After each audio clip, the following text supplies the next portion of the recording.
Hi, everybody. Welcome to Teaching Good Work in the Classroom, where ethics, excellence, and engagement meet. We're excited that you're here joining us to learn more about the Good Project. I'm Shelby Clark. I'm a senior research manager here on the Good Project. I've been here for 3 years. I work on a number of projects, primarily on investigating impacts of educational experiences, which is looking at a network of international schools, mission-based schools called the United World Colleges. But I've also been working on the Good Project as well as several other projects. My background is in human development. I have my PhD in human development from Boston University, but I've also been a school counselor in Minnesota. Back in a different life. But I'm excited to be here with my colleague Lynn Berenson, who's a project director here at the Good Project. Welcome, everyone. As Shelby said, I'm Lynn Berenson, and I have been here at HTSE and Project Zero and the Good Project for a little over 2 decades. All of that time has been thinking about the ideas of good work, some of which we're going to walk through with you today.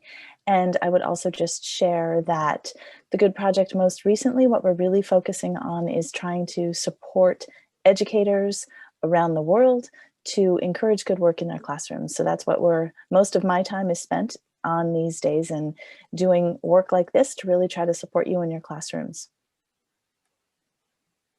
So today's agenda is really focused on going over 2 different activities that we hope you can bring to your own classrooms to do with your students to help them learn the various concepts about good work. So first, we're going to discuss the good work role model activity. We're then going to go over some of the research that's behind our various activities. So we're going to help you learn about the Good Project and the research behind our work. We're then going to discuss the See, Think, Wonder thinking routine, which is out of the PZ Project Zero thinking routines. There's many of them, and do that with an ethical dilemma. And then we're going to review Good Project resources and wrap up with another thinking routine called I used to think, now I think.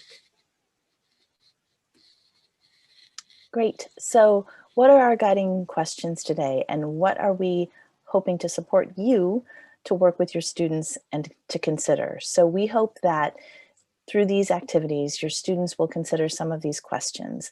First, what is good work? We'll spend a little bit of time unpacking that concept. We'll tell you what we think good work is and then encourage your students to think about how good work is relevant to them. And then finally, how can your students learn to reflect upon good work in their daily lives? And we just wanted to say that you might want to remind your students about some of these norms when discussing concepts of good work. We know that discussing good work can be vulnerable. It might involve some difficult conversations when going through ethical dilemmas. And so some of the norms that we talk about when we run workshops or have these types of conversations with students or participants are, respecting one another, being open to one another's ideas and respecting one another's ideas, expecting a lack of closure. We are not saying this is what you need to do, this is what you need to think, this is the right or wrong answer for an ethical dilemma. We're encouraging people to think about the various ways of responding to ethical dilemmas. So there's going to be a lack of closure. We're not going to always come out of these discussions with a right or wrong answer. And to be present in these conversations, to be ready to engage and ready to think with one another. Okay, so first activity today is to think about a model of good work. So we're going to get into more details about this in a moment, but just as a quick overview, the first activity is going to ask students. So you would ask your students to think about someone you believe is a model worker. Who is that model? And then unpack a little bit, what is it that they admire about him or her? And then what are those qualities? What are the qualities that make him or her a good worker?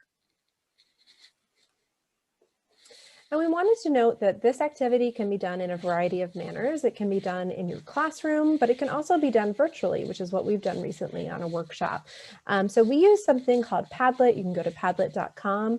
It's sort of a virtual collaboration software to do this so that students could share their main ideas virtually with one another. But you can do it in the classroom, but you can also use a variety of other virtual collaboration softwares to do activities like this. So we're sure that that many of you know about a variety of these softwares, but we wanted to make sure that you were aware of many different softwares that are available online for you to do activities like this. So things like Google Jamboard, Miro, Padlet, of course, Google Docs, Explain Everything, anything like this, and of course, many others are available to help coordinate and facilitate activities like the ones we're going to be talking about today. So the order of events for this first activity that we're walking you through, this is how we've run it before and how we would advise perhaps doing it in your own classrooms.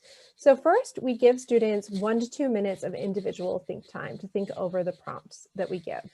We then go into breakout groups and allow students to discuss with one another. At this point, we don't ask them to write anything down. We don't ask them to go on Padlet. We just ask them to think with one another. We then ask them to return together. And at this point, we ask them to write things down. If we're virtual, we ask them to go on Padlet, or if we're in a classroom, this is when we'd ask them to write things down. And then we have a whole group discussion with one another.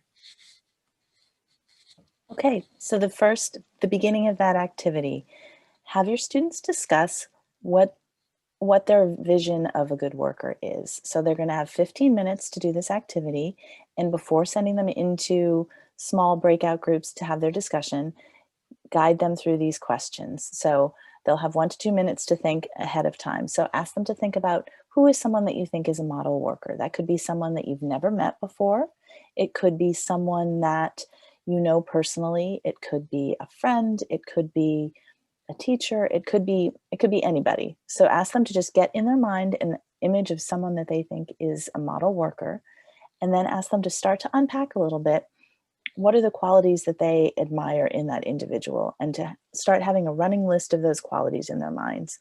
When they break into their groups, we're going to ask them to really pull out those qualities. So really try to dissect what it is that they understand good work to be. What are some of the qualities or attributes that make that individual a good worker?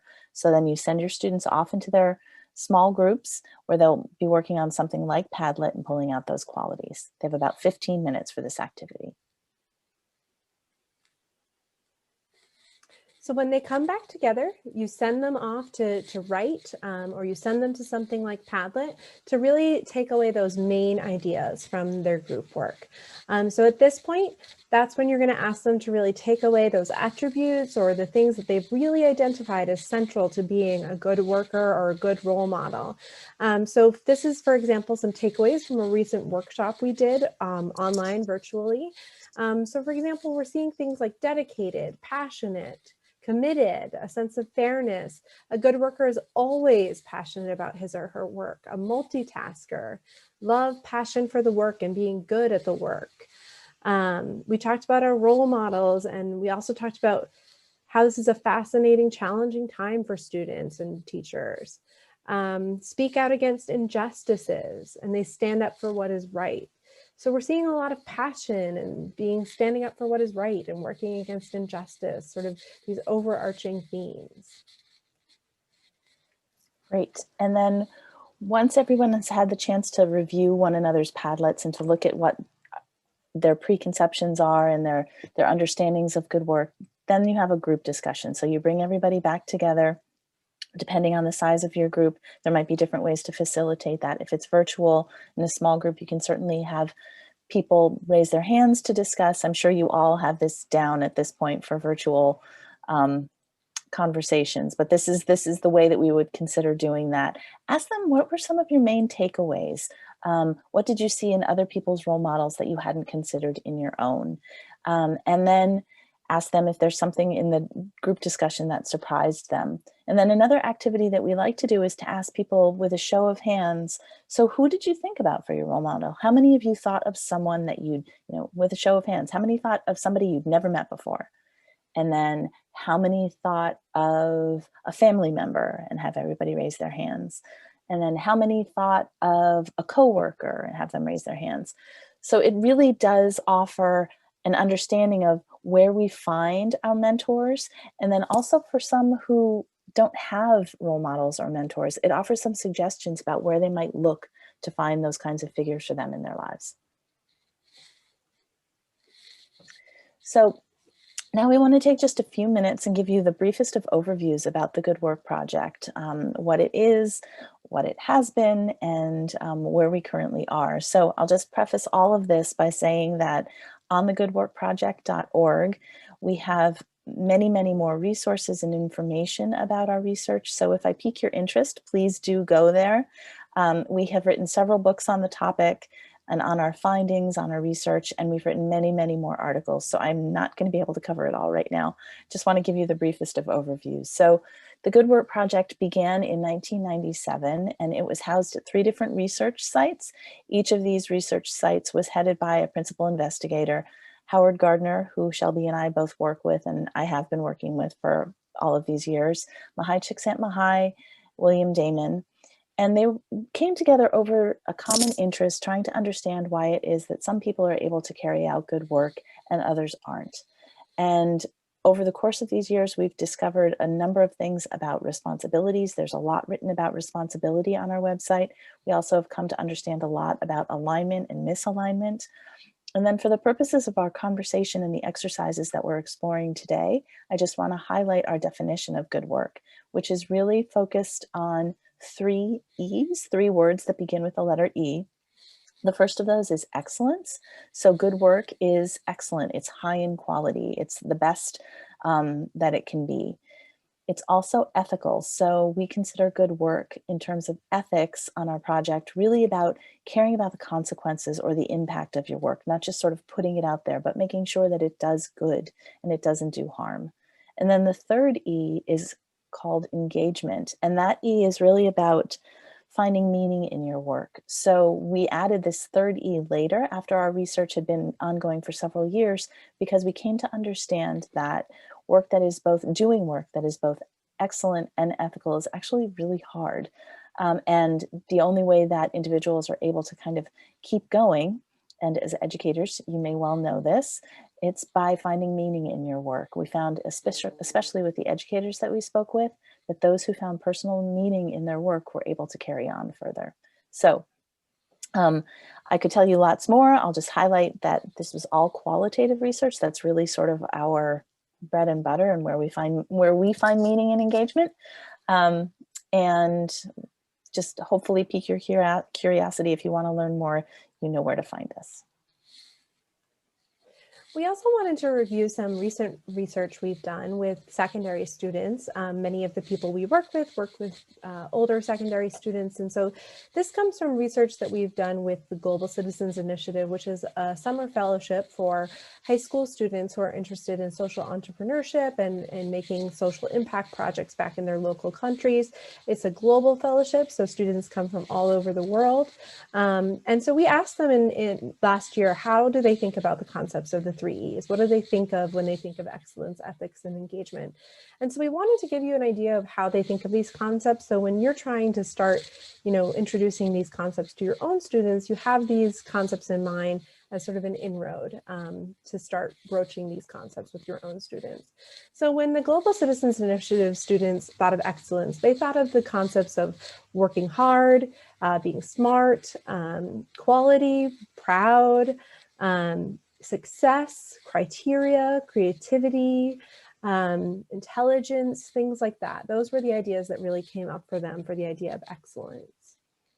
When they thought of ethics, they thought of doing things for others or doing something for others, positive impact, creating, society, giving, putting, so maybe putting things, above for others, altruism, things like that came up for them in terms of the ideas of impact. And then engagement for them meant being happy, being passionate, something being meaningful, doing something wholeheartedly, feeling accomplished. Again, passion comes up in a variety of manners on here, feeling like you've achieved something. All those types of words are really coming up for them in terms of the ideas of engagement. So when you're working with your students, just keep in mind that these are the types of ideas that might be running through their heads in terms of how they're conceptualizing the 3 E's. And that might be an inroad for you to start talking to them about these ideas. So just sort of closing the loop with this particular activity, you may or may not, depending on your time frame, want to introduce the 3 E's of good work with some or more or less background about our research project. But one of the things that we encourage is to have your students, once they have more of a frame, to really unpack these concepts. So thinking about their own qualities of a good worker, step back for a moment and think about what were the words that they came up with when they were thinking about their model workers. Were they thinking about honesty or hard work or vision or people who had fun when they did work? Any number of those concepts. So, or our important relationships. How might they place those qualities under those 3 E's? So there are a few different ways to do that. Ask them, think of a particular word, honesty, for example. Where does that word fall within the larger 3E framework? So to me, I think about honesty, and that falls under the E of ethics. You could ask them to talk about that in the chat. You could also put together a document where you put the 3 E's as headers, and then have them unpack the various different qualities and put them under one or the other of those 3 E's. They don't always fit neatly, and that's okay. And here's just some quotes where we've asked participants in recent workshops to think about, what are some of the concepts that fit, what are some that don't fit? And here's what some of them said. I'm wondering about dedication. It seems to possibly fit into more than one of the 3 E's for me. Another participant said, we talked about being open and accepting of others and open to different ideas. I think this fits into the engagement category because part of engagement is thinking of the others who are working with you. Good work is being part of a system. So you see the participants really grappling with the idea that E's can be, some qualities can be in more than one E. And that's okay, and it's really the idea of, where does it fit for you? Does it fit into more than one? Can it be more than one, or maybe it fits into one for some professions and not for others? But it's more the idea of thinking it through than finding the perfect fit. So at this point in our workshops or in our work around these activities, we would take a reading break and a stretch. So if you need a break, this is the time to do it, and maybe to give your students a break if you're working with them on this. And because we're going to dive into an ethical dilemma activity next, we would ask you to read through this ethical dilemma about Allison. Allison is a real student. It's a pseudonym, but this comes from our work on interviews from the Good Work Project. So we would give students or participants in our workshops about 5 minutes to read through this ethical dilemma.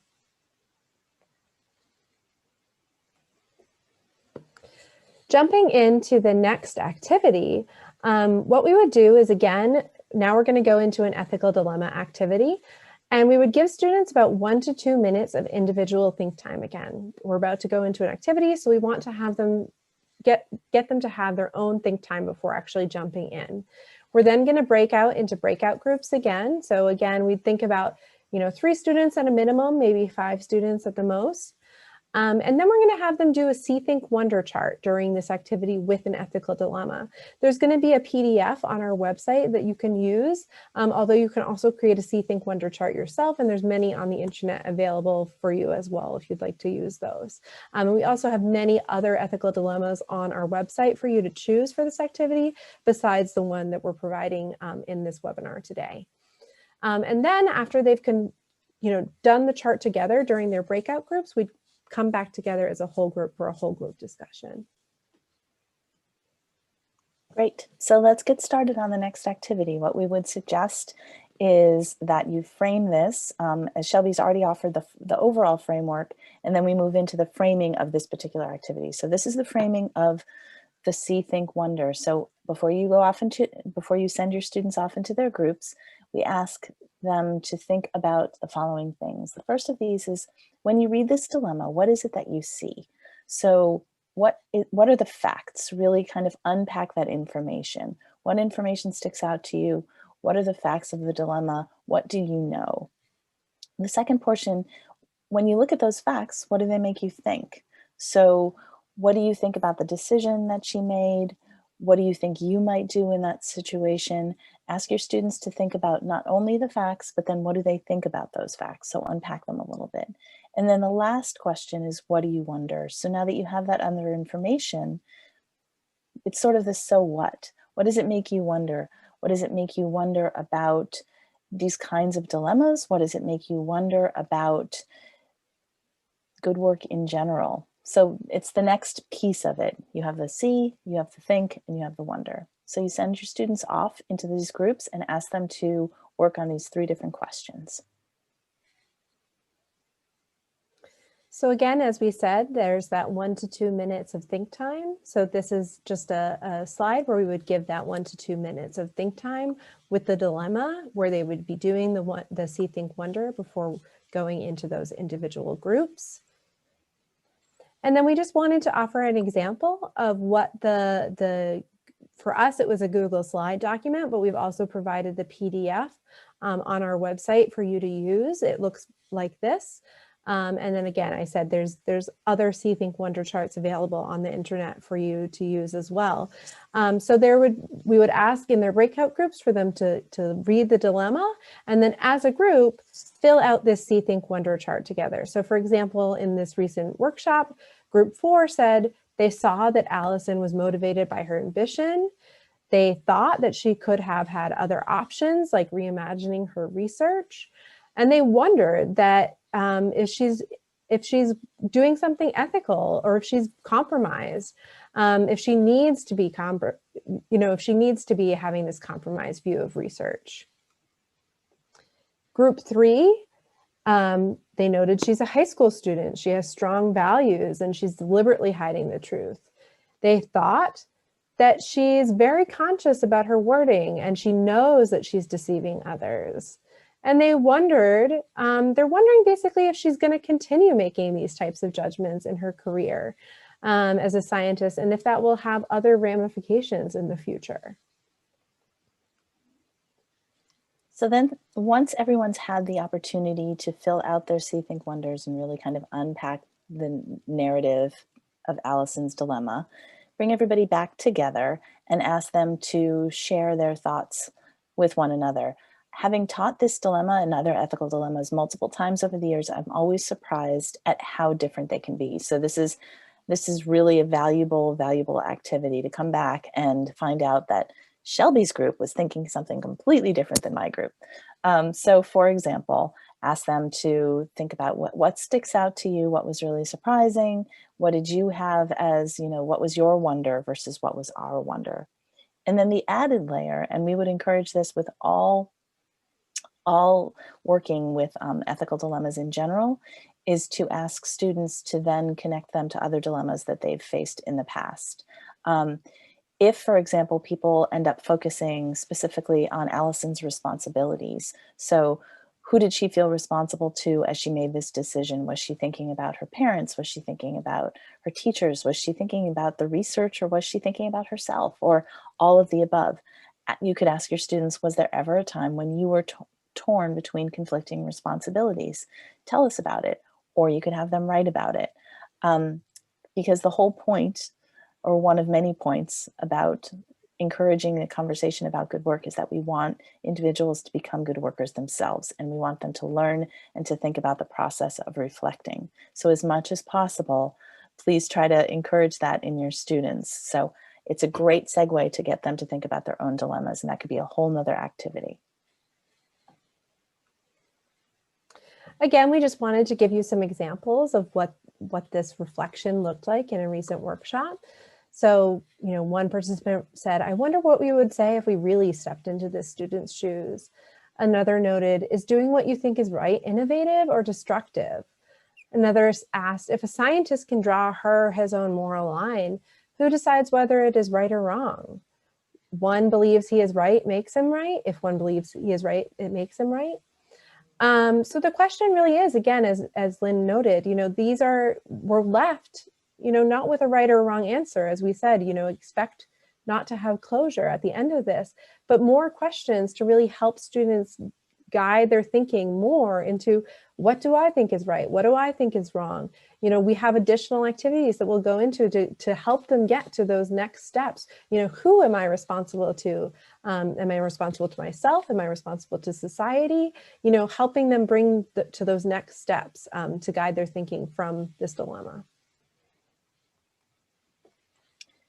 Great. So we really just wanted to take some time to give you an overview of the dilemmas. Hopefully you found our website if you're watching this, but on that website, there are a whole bunch of different dilemmas, and there are a whole bunch of different resources in general. So let me walk you through them. First, as I've already mentioned, are the dilemmas. We've worked with Allison a little bit today.